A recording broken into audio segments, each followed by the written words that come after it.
My Black. Join us as we sit down with Malaika Hailey and break down what that means to her in her upcoming new release by the same name. Join us on The Music. Ever wonder why you can't get that song out of your head? Well, I'm here to explore how music shapes the stories, people, and industries we love. Catch an episode and let's talk about the music.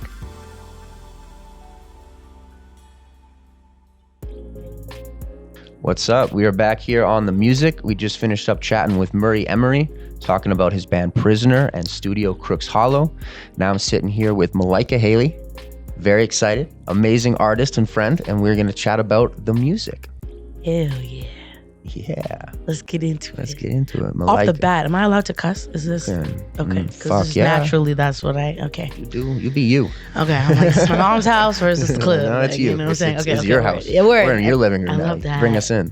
Should have brought incense. That definitely would have been my living room. It's giving my living room too, you know? The plants. Couple cats. Lighting. Yeah. A couple cats. That's what we're missing. Yeah, a couple little kitties. Oh my God. Hi, Kenton. Yeah, how are you? I'm good. Thank you so much for being here. Oh my God. I'm honored. I'm excited. Life's been very exciting for you. Yeah. And the hubby, just recently married. Yeah. Speaking of which, that feels like it was got married happened. Like just under 6 months ago. Yeah. And then speaking of just under 6 months ago, what else has happened? I got pregnant my wedding night. So now I'm just over 6 months pregnant. So yeah, we went prep the wedding to pregnant really quickly, like boom, boom, boom. But I mean, I feel like that was the universe's timing for real. I feel like I was always a little bit shocked that I hadn't gotten pregnant earlier because we've been together for so long. Yeah. But the universe is like, okay, now I think you guys are ready for this. You tied the knot and it was a beautiful experience. Want to have a little baby girl now. So I'm balancing marriage, pregnancy, and music.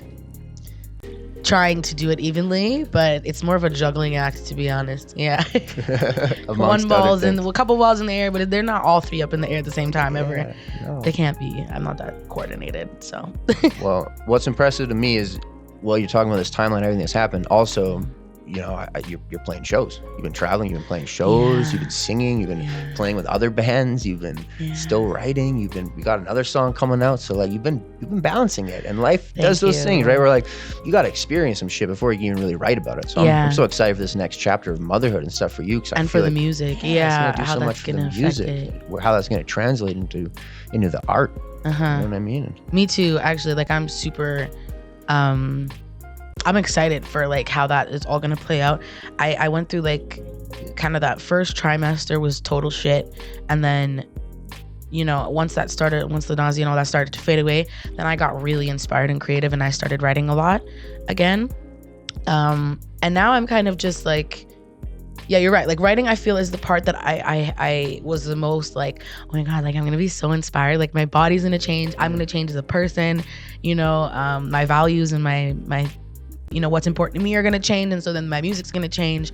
I definitely thought I would be writing more than I am or that I have. But I have to kind of I have to be careful that I don't set too many internal expectations for myself like that. Cause I really have to just roll with the punches. 1 week, it'll just be a nauseous week. And then I make myself feel bad because I didn't do any music or writing, but I have to be careful with that because then that's when the pregnancy ball is in the air and then I'm holding the music ball. The husband and wife ball is always in the air. The music one and the pregnancy one kind of alternate. They juggle right now. Yeah, they juggle, but so balancing that. I really appreciate you saying that you can see me balancing them well because I have been struggling to feel like I'm giving all three of those the attention that they deserve so that none of them fall off because getting married and having a baby does not mean that my artistry is going to stop. That doesn't mean I want to stop doing shows. Doesn't mean I want to stop being a musician or singing. If anything, it's just going to enhance it and give me even more drive to dive into it even harder, you know what I mean? So and more support. Start them young, get them playing instruments, get them a whole family band out of it. The husband's he's so incredible intense. musician. He's they will be a star. I'm okay. You got the parents to make one. You know what I'm saying? That's fair. That's very true. Yeah.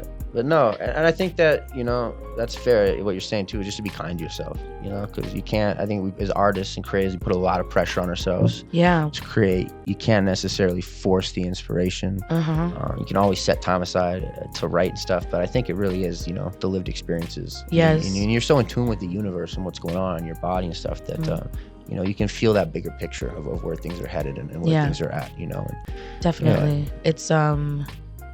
It's such a matrixy type of feeling. Like I used to feel self-conscious and pressure before I was married and pregnant that I wasn't doing enough with my music. And now it almost feels like that's almost flipped. Like I feel like I'm definitely doing what I need to do with my music because I have all these other things that I'm also paying attention to at the same time. It's weird, like when you only have one thing on your plate, then it puts all the pressure on that one thing. Yeah. But now that I have these 3 balls that I'm juggling, if I don't have all 3 balls in the air anymore, like I know I can give myself the grace because I'm like, you have 3 heavy ass balls. That was crazy. Wow. Yeah. We need to switch that word now. Bricks. Bean bags. Bricks. Bricks is crazy. Bricks That's is not even better. That's not better. Objects, heavy objects. Yeah, objects of weight, severe weight. Heavy objects. This is ruined. The shoulders, the metaphor's ruined. It's gone now. The juggling metaphor is dead. Tennis balls. We need to be specific on the balls, maybe. Yeah. Anyway. Medicine balls. Yeah. 5 kilogram medicine balls. Yeah, like I'm juggling 3 5-kilogram medicine balls right now. You know what I'm saying? And like, it's really hard because I want to have all 3, you know, being thrown the same height, the same time. You know, I don't want to drop any of them because they all play such an important role in who I am and who I'm becoming.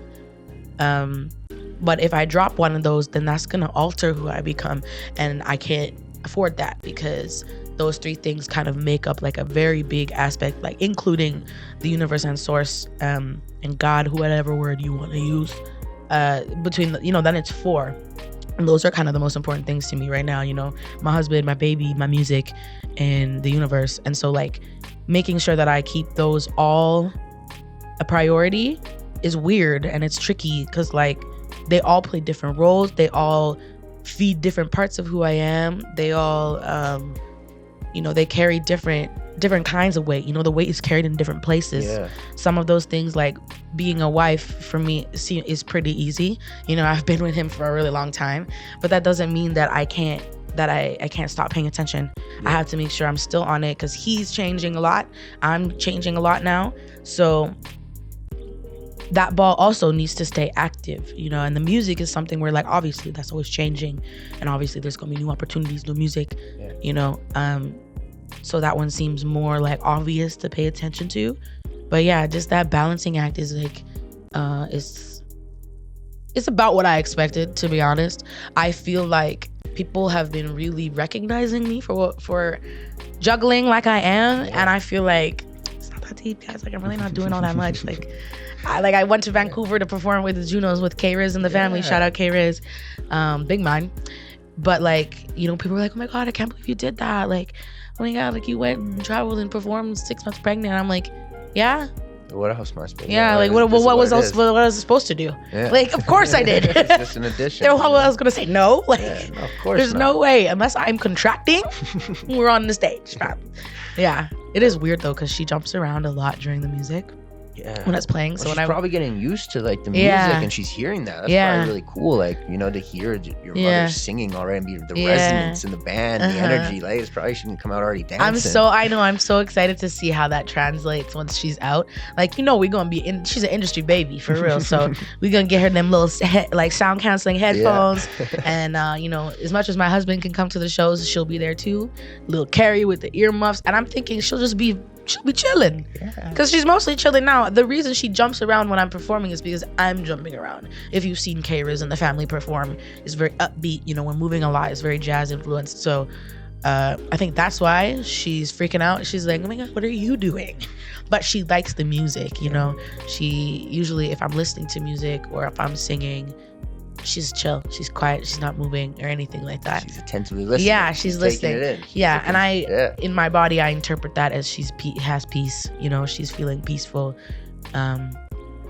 And honestly, I prefer a peaceful energy rather than her wanting to like jam, because that's insane. It feels crazy. Okay? It's still happening in your belly. It's right. It still hurts a little bit. Stages, on things that hurt. And I definitely started that whole movement journey kind of early. I was telling my doctors, like, I'm pretty sure she's moving around in there. And they're like, but you're only 18 weeks. Usually that only comes around 22 weeks.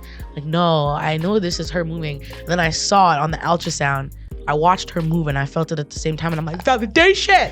This is her moving. I told you. Don't play with me. Okay? It's my body. I know what's going on. Yeah. So I feel like, I think that's because of the music and because of my lifestyle that like I think she's gonna be a good little baby. I love that. I think she's gonna be a good little baby. Yeah. Because of the music. I like the music. And yeah, speaking because of the music. The music, you got a song coming out soon. Oh yeah. Tell me about what's coming out and a little bit about it. Okay. So, I recorded this song about a year ago, actually, with you. I believe so, yeah.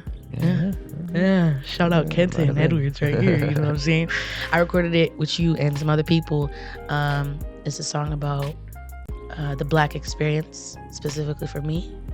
I'm very excited to drop this. I was initially going to drop it in February, but then I was like, because it was Black History Month, I'm like, Black History Month is every month for me, so it doesn't matter.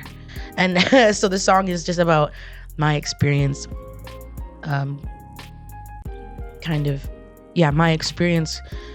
I want to say growing up Black, but it's more specifically my experience growing up Black in a community that wasn't Black. And so how that impacted me and how that affected me as a Black woman now. So kind of like, my experience growing up and discovering my Black identity and how that was so different from a lot of other people's, and just that journey and my little testimony for that whole experience, for that whole journey, because it was a clusterfuck for real. It was a clusterfuck for real. If you've ever been to Winnipeg, then drive 45 minutes south of Winnipeg. That's where I grew up.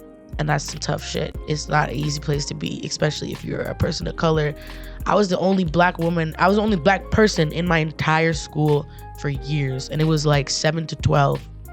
And I was the only Black one. It was like, so yeah, it's just my testimony, my experience to like, my experience being Black, growing up Black. So the song is called My Black. Not just Black, but it's My Black. So yeah, that's what it's about.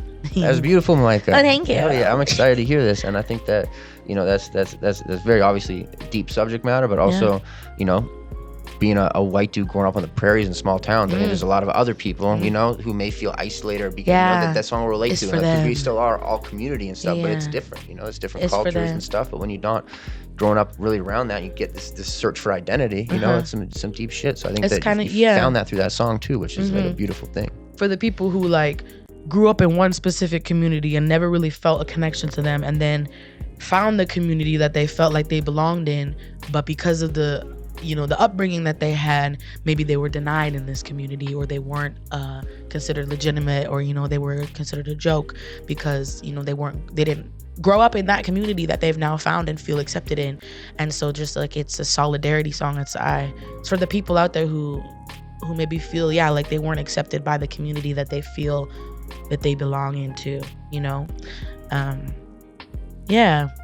It's for all the Blacks, but specifically for people who don't feel, or who haven't always felt accepted by the community that they feel like they belong in, which is a crazy paradox. If you think about it, you feel like you belong in a certain community, but then they are also questioning your legitimacy in this community, and it's a weird balancing act where like some of the stuff that they say is valid, like people used to be like, yeah, you're Black, but you don't have an accent, you don't speak another language, your mama never beat you, so like you're not really Black, so like there's like, and I feel like there's parallels to that, even like maybe even for you. I'm gonna just make this up real quick, but like you grew up on the prairies, but you can't milk a cow, you can't ride a horse, you know what I'm saying? Are you really country? You know what I mean? But 100%. So like people just questioning where you belong, and just finding that validation within yourself, and not needing other people to validate you and say, yeah, you belong here. So yeah, it's a very complex song, honestly. Or like the reasoning behind me putting it out, the message behind the song is very deep and confusing. But I feel like the more insight I give to it, the more people will be able to realize like that this song is for them, and they'll understand the lyrics and the verses, because the verses are very personal and very specific to my life and my experience, which is why it's called My Black, not Your Black. So yeah. Sweet. I could hear you talk about the music all day. But Yeah, I could chat with you forever. Are we done? Yeah, 10 minutes has gone by. 10 minutes went by real fast. Holy shit. But thank you so much for being here and chatting with me, Malaika. Thanks, It's such a Kenton. pleasure. And My Black, I'm excited to hear. It's coming out like End of the month. end of the month? Yeah, End of end of the April, month. early May type Yeah, of thing? yeah. Cool, Yeah, cool. exactly. Cool. Yeah. And then where can people like stay in touch and caught up with what you got going on in your crazy world on social media, websites? Social media, I feel like Instagram is my main outlet platform. So definitely follow me on Instagram. It's just Malaika.Hailey. Okay. Malaika, not Malika, not Malaika, not Malaika. Okay. .Hailey. And I also have a YouTube page that I try and post to as much as I can. But Instagram is usually the best one to get into. And then, Stay caught up. yeah, and message Kenton if you want to get my number or email or something like that, because we're not giving that out to the public. No, But that's also exactly. a good way to contact me if you're trying to book me or something. Absolutely, hit me up. Yeah, I Kenton love it. is my guy. Shout out Kenton for real, man. Thank This you, guy's Malaika. amazing. I appreciate you. I love you. Love you too. And yeah, thank you. Yeah, thanks, guys. Everyone, thank you so much for tuning into the music. It was a pleasure chatting with all these amazing artists. Catch us next time. Thanks for joining us on The Music. Stay tuned for more deep dives on how the music shapes the world around us. Until then, keep the beat alive.